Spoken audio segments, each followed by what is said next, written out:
I'm hungry. Good morning. So, lots of things. So hold on. Okay, let's get ready together. I like doing this together. Oh, and this is my shirt off TeePublic. This is one of my designs. And this is what I made last night. So let me tell you about this necklace. Call me superstitious. So, lapis azul. Azul. I forget what it's good for. I just looked it up last night. I'm still waking up. But, it said the best to pair it with was, like, clear quartz. You can, even conflicting stones, you can add together if the intention behind it is something maybe you're lacking. I don't know. Everything's about intention here. And everyone's different. And I know, like, this, to some people might seem like hocus pocus, but let me tell you, when I was a kid, after watching Pocahontas on Disney, you remember, All the Colors of the Wind? At that age, I went up to my father. I was, like, maybe 4 or 5 years old. I remember this vividly. We were outside near the pool, and I was like, Dad, the rocks are alive. And he looked at me, and he's like, no, they're not.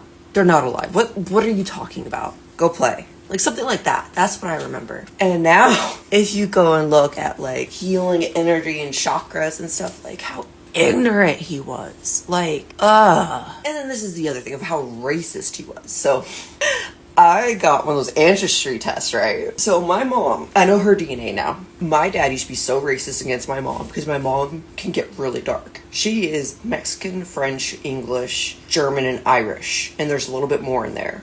So she has more Mexican than me. More Hispanic than me. So she's probably about maybe 20 to 30%. I'm thinking based on the 10% I have. I forget how much percentage each. It dilutes as the line goes on.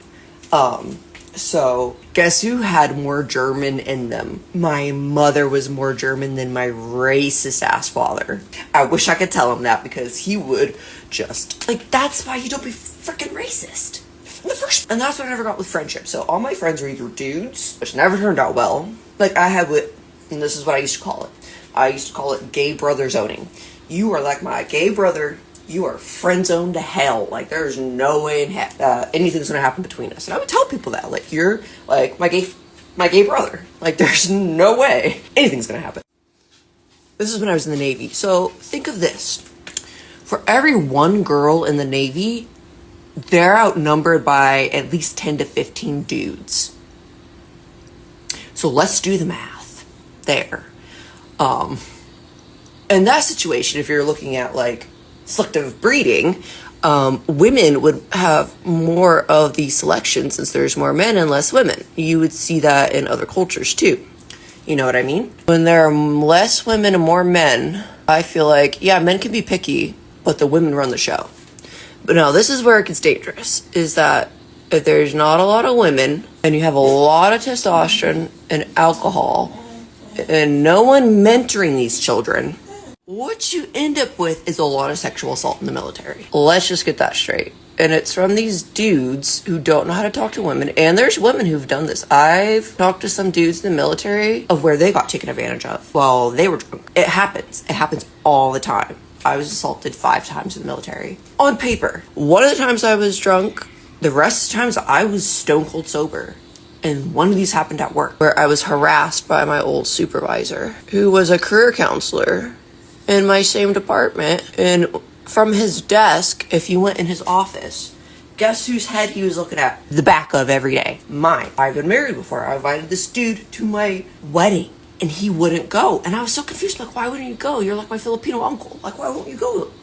And like, we played basketball for PT in the Navy, and I didn't have family. And so this person to me was like an uncle. And then he just turned out to be fucking weird, talking about my ass. There was one time I was by myself. Thank God there was an ensign that came in. Ensign Ott. He came in and he's like, what's going on in here? I went home because this is my second command. I left the first one because no one believed me and I was ready myself. I told the Master Chief of my first command at VQ4, I will not be here if you do not give me a change because I reported. So I did what you told me to do. They tell you to report anything. And you know what they do after you report? They blacklist you. My job performance, nothing wrong. Personal life, fucking shit. Ugh. So mind you, this is like from 2013, from the time I entered boot camp till 2017 when I got out.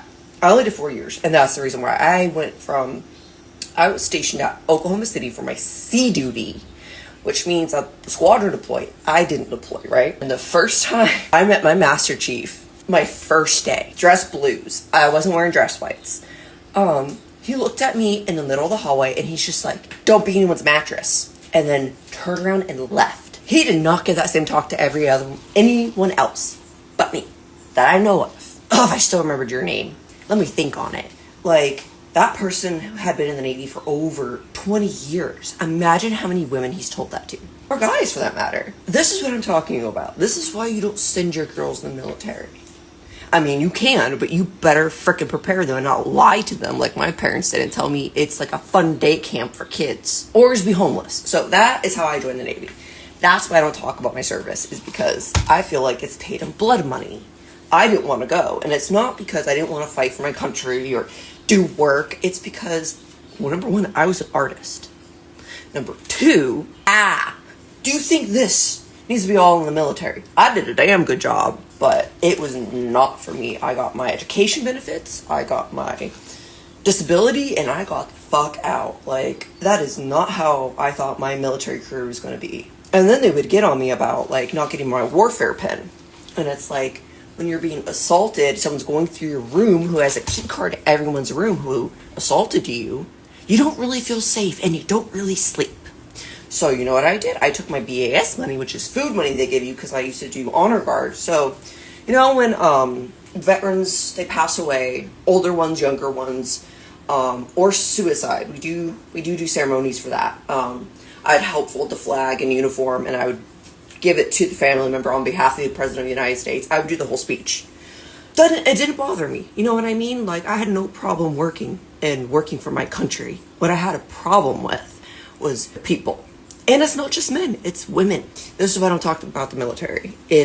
For me, it was not good. For other women and other men, good for you. I'm glad you had a great experience. I wish everyone has that experience, but that was not the experience I had. Yet again, I went from like terribly shy to military. So, and that was after being physically abused by my ex and getting hit by a car. And when I mean getting hit by a car, I mean a truck in a crosswalk. So like, and then I'd make friends, and this was the problem. If it was a dude, they want to get with you, unless they were gay. And then it would still be weird. All my friends were girls of different color, right?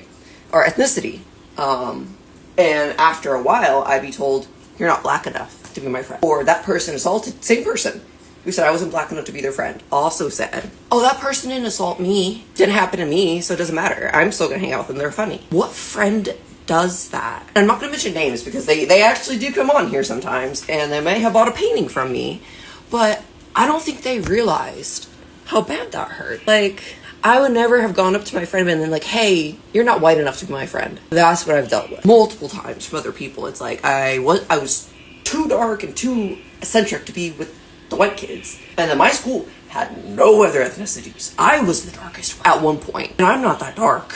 I mean, yeah, I can get a really good tan. If I actually go outside. Like, I can look like my mom. I can be bronze. But that's why I don't talk about the military. That is why, if you ever want advice on what to do, I got you. But I would never, ever recommend a young woman or a young man going into the military without actually talking to someone who's been in and gone through good and bad to protect these people. There's no one there in those barracks. There's one RA for about 100 people per building. And those RAs sometimes are accused of the other sailors, because you know what? They're not with their wives, they're not with their family. Guess where they're at? They're in a building full of children. And they can be predators too. I heard that happen to a girl that I knew. She got R'd on a bench outside our barracks by an RA who was married and a chief of and he was in the military for over 18 years. In the military, just because everyone wears a uniform doesn't mean they're a friend. Predators can wear the same colors as you. So that's why I don't talk about the military. That's kind of how my friendships have been all my life. Or no friendships. Or dudes. So that's why I hit my head a lot. I didn't really know who to trust. I didn't know about body language. I had to learn all these things once I got out of the military of how to be a person and deal with people nowadays. Because not everyone plays like me. Not everyone's going to play like you. Not everyone has the same morals as you. And if you expect everyone else to have the same morals as you and think like you are going to be drastically in for a surprise. So I'm just saying all this. There's a big trigger warning on this video. This is why I'm not really... Yeah, I'm a little proud of my military service, but I'm not really. It was one of the best and worst parts of my life. The only thing I can thank it for was keeping me out of trouble and keeping me alive and giving me a roof over my head and food. That's it. I met my husband, and that was like 10 years ago. You know, I met my husband when I was a third class in the military. He was a first class, and then we met back up during COVID. You know, we've known each other. That's why our marriage works really well, is because we were friends first. You know? Just be careful. Just be careful with yourself. And the thing for me is, I was so traumatized, I couldn't be in my room alone by myself. So you know where I'd go? The smoke pit. Be very careful of who you meet in the smoke pit if you're in the military. It's a place to make friends, but that's where all the trouble happens. And make sure there's a camera. They should make sure that cameras are at every smoke pit, on every base in the military. Oh, I didn't want to have this talk, but you know what? Might as well. And look, I'm not mad about it now. It's just, when I talk about it, I don't want anyone else to go through what I went through. So that's the only reason why I share. Okay, I'm gonna let my babies in because they're barking.